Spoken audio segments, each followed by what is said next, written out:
भक्तों, नवरात्रि के शुभ अवसर पर अगर आप चाहते हैं माता रानी आपके घर पर अपना वास बना ले, तो सच्चे हृदय से कमेंट बॉक्स में लिखे माँ, आपका स्वागत है हमारे घर में। मित्रों, माँ के लिए एक लायक तो बनता है। तो आइए जानते हैं नवरात्रि में क्या नहीं खाना चाहिए और कौन सा फल खाना आवश्यक है और क्या नहीं पीना चाहिए। आज हम विस्तार से आपको बताएंगे। मित्रों, शास्त्रों के अनुसार बताए गए व्रत चाहे किसी भी प्रकार के क्यों ना हो, उनसे जुड़े पालनों का नियम करना अति आवश्यक माना जाता है, क्योंकि जो मन के मुताबिक किया जाए वो संघर्ष नहीं कहलाता। कहा जाता है कि मनोकामना को पूर्ण करने के लिए थोड़ा सा संघर्ष यानी कि तपस्या तो करनी ही पड़ती है। इसीलिए ऐसी मान्यता है कि व्रत को पूर्ण विधि विधान से किया जाना चाहिए, तब आपको व्रत का पूर्ण लाभ फल मिलता है। आपकी सभी मनोकामना पूर्ण हो जाती है। इसीलिए हर शास्त्र यही कहता है कि सच्चे दिल से अगर आपके मन में ईश्वर के प्रति श्रद्धा हो तो बिन पूजा पाठ के ही सारा फल मिल जाता है। और अगर मन में ईश्वर के प्रति शंका हो तो उस मनुष्य को कई जन्मों तक सुख नहीं मिलता। भागवत गीता में भगवान श्री कृष्ण ने स्वयं कहा था, जो मनुष्य सच्चे हृदय से ईश्वर को पुकारता है तो उसका नाता उस शक्ति से जुड़ जाता है जिसे आपने सच्चे हृदय से पुकारा था।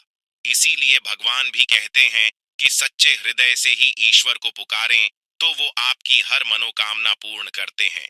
कई लोग ऐसे हैं जो भगवान के सामने घंटों पूजा पाठ करते हैं तथा रोते हैं, फिर भी भगवान उनकी कभी नहीं सुनता।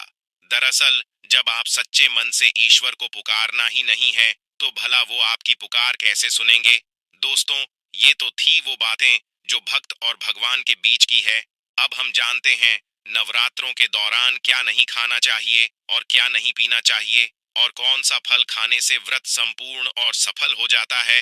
दोस्तों, हमारे चैनल को सब्सक्राइब जरूर करें और इस बेल आइकॉन को दबाना ना भूलें। तो आइए शुरू करते हैं।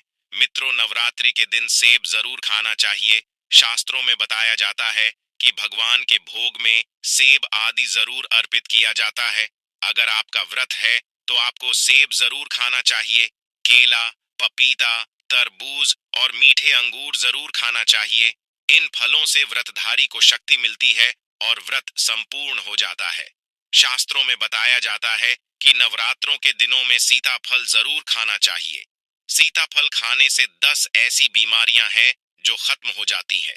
माना जाता है कि नवरात्रों के दिनों में सीताफल का घर में प्रवेश होना बड़ा ही शुभ माना गया है। सीताफल से नवरात्रि का व्रत सफल हो जाता है, क्योंकि इसमें माता सीता का आशीर्वाद मिला हुआ होता है। नवरात्रि के दौरान इसे जो भी खाता है उसे दुखों का सामना नहीं करना पड़ता। सीताफल आपको जरूर खाना चाहिए। मित्रों, नवरात्रों में व्रतधारी को डब्बा बंद लस्सी, डब्बा बंद जूस नहीं पीना चाहिए। उसमें कई केमिकल मिले होते हैं जिसके कारण आपका व्रत टूट सकता है। जब भी आप फलों का जूस पिएं तो याद रखें उसमें नमक ना डालें, नहीं तो व्रत टूट जाएगा। साथ ही साथ जूस में बर्फ भी नहीं डालना चाहिए। फलों का सादा जूस पीने से व्रत सफल होता है। दोस्तों, नवरात्रि के दौरान सिंघारे का आटा खाने से पहले ये देख ले कि आटा पुराना नहीं होना चाहिए, क्योंकि पुराने आटे में कीड़े वगैरह पड़ जाते हैं जिसके कारण आपका व्रत टूट सकता है।